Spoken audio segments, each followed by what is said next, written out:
आपको बता दें कि प्रधानमंत्री मोदी इस वक्त ओडिशा के झारसागुड़ा में मौजूद है और एक सभा को संबोधित कर रहे हैं। आपको सीधे लिए चलते हैं। संचार मंत्री जो इस विभाग को देखते हैं, ज्योतिरादित्य सिंधिया जी भी असम से हमारे साथ अभी जुड़े हुए हैं। साथियों, बीएसएनएल की स्वदेशी 4G सर्विसेज का सबसे अधिक फायदा मेरे आदिवासी क्षेत्रों को होगा, मेरे आदिवासी भाई बहनों को होगा, दूर दराज के गांवों को होगा, दूर सुदूर पहाड़ी क्षेत्रों को होगा। अब वहां के लोगों को भी बेहतरीन डिजिटल सेवाएं मिल जाएगी। अब गांव देहात के बच्चों को ऑनलाइन क्लास लेने में, दूर सुदूर के किसान को अपनी फसल की कीमत का पता लगाने में, किसी मरीज को टेलीमेडिसिन के जरिए आयुष्मान आरोग्य मंदिर से भी देश के बड़े से बड़े डॉक्टर से सलाह लेने में बहुत सुविधा हो जाएगी। इसका बहुत बड़ा फायदा जो सीमा पर तैनात, हिमालय की चोटियों पर खड़े, रेगिस्तान में खड़े हमारे फौजी भाई बहनों को भी होगा। वो अब सुरक्षित कनेक्टिविटी से आपस में बात कर पाएंगे। साथियों, भारत पहले ही सबसे तेज 5G सर्विसेज को रोल आउट कर चुका है। बीएसएनएल के ये जो टावर्स आज शुरू हुए हैं, वो बहुत आसानी से 5G सर्विसेज के लिए भी तैयार हो जाएंगे। मैं बीएसएनएल को, सभी देशवासियों को इस ऐतिहासिक दिन की बहुत बहुत बधाई देता हूं। साथियों, आत्मनिर्भर भारत बना के लिए के कुशल नौजवान और रिसर्च का शानदार वातावरण भी जरूरी है। इसलिए ये भी भाजपा सरकार की बहुत बड़ी प्राथमिकता है। आज ओडिशा सहित पूरे देश में एजुकेशन और स्किल डेवलपमेंट पर अभूतपूर्व निवेश किया जा रहा है। हम देश के इंजीनियरिंग कॉलेजों और पॉलिटेक्निक को भी आधुनिक बना रहे हैं। इसके लिए आज मेरिट नाम से एक स्कीम लॉन्च की गई है। इस स्कीम के तहत टेक्निकल एजुकेशन देने वाले संस्थानों पर हजारों करोड़ रुपए खर्च किए जाएंगे। इससे हमारे नौजवानों को अच्छी टेक्निकल एजुकेशन के लिए बड़े शहर जाने की मजबूरी नहीं रहेगी। अपने ही शहर में उसे आधुनिक लैब बनाने, ग्लोबल स्किल सीखने और स्टार्टअप शुरू करने का अवसर मिलेंगे। साथियों, देश के हर क्षेत्र, हर वर्ग, हर नागरिक तक सुविधाएं पहुंचाने के लिए आज इतना काम हो रहा है। रिकॉर्ड पैसा खर्च किया जा रहा है। वरना पहले क्या स्थिति थी, ये आप अच्छे से जानते हैं।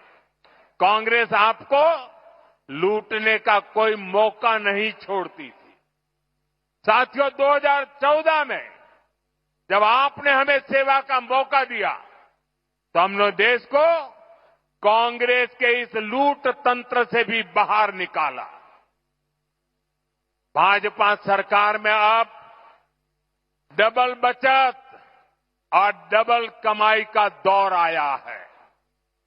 जब देश में कांग्रेस की सरकार थी, तब हमारे कर्मचारी, व्यापारी और कारोबारी सिर्फ 2 लाख तक की अगर कमाई कर लें, 2 लाख की कमाई कर लें साल भर की, तो भी उनको इनकम टैक्स देना पड़ता था।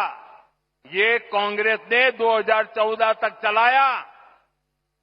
लेकिन आज जब आपने मुझे सेवा का मौका दिया, 12 लाख रुपए तक की सालाना कमाई पर 1 रुपया भी टैक्स नहीं देना पड़ता।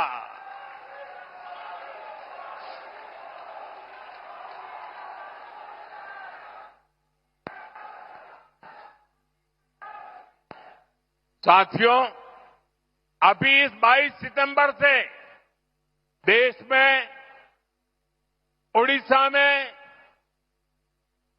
जीएसटी के नए रिफॉर्म भी लागू हुए हैं। इन सुधारों ने आप सभी को जीएसटी बचत उत्सव का उपहार दिया है। अब माताओं बहनों के लिए रसोई चलाना और सस्ता हो गया है। जरूरत की अधिकतर चीजों के दाम बहुत कम हो गए हैं। मैं आपको एक उदाहरण से समझाता हूं।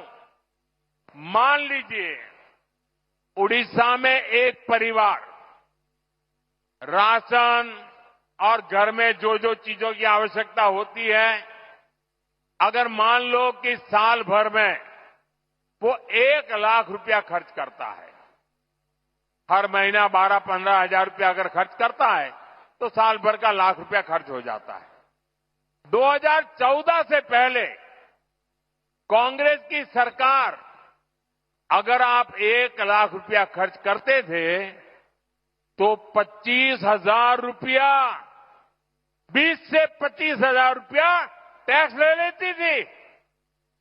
यानी 1 लाख रुपया आपको 1.25 लाख रुपया देना पड़ता था। साल 2017 में हमने पहली बार जीएसटी लाए और उसमें हमने आप पर का बोझ काफी कम किया, टैक्स कम किया। और हम दोबारा जीएसटी रिफॉर्म करके लाए। अब भाजपा सरकार ने इसको बहुत कम कर दिया है। अब 1 लाख रुपये के सालाना खर्च पर एक परिवार को सिर्फ 5-6 हजार रुपये ही देने होंगे। अब बताइए कहां 25,000 और कहां 5-6 हजार।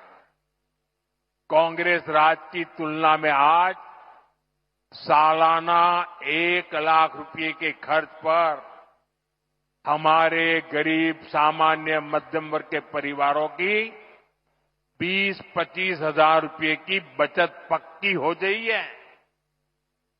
साथियों, हमारा उड़ीसा किसानों का प्रदेश है। किसानों के लिए भी जीएसटी बचत उत्सव बहुत शुभ है।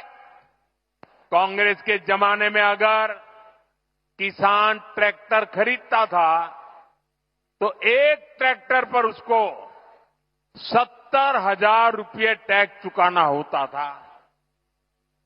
जीएसटी आने के बाद हमने टैक्स घटाया। अब जीएसटी का नया स्वरूप आया है तो इससे उसी ट्रैक्टर पर सीधे करीब 40,000 रुपये की बचत किसान को होगी। एक ट्रैक्टर पर 40,000 रुपया बचत।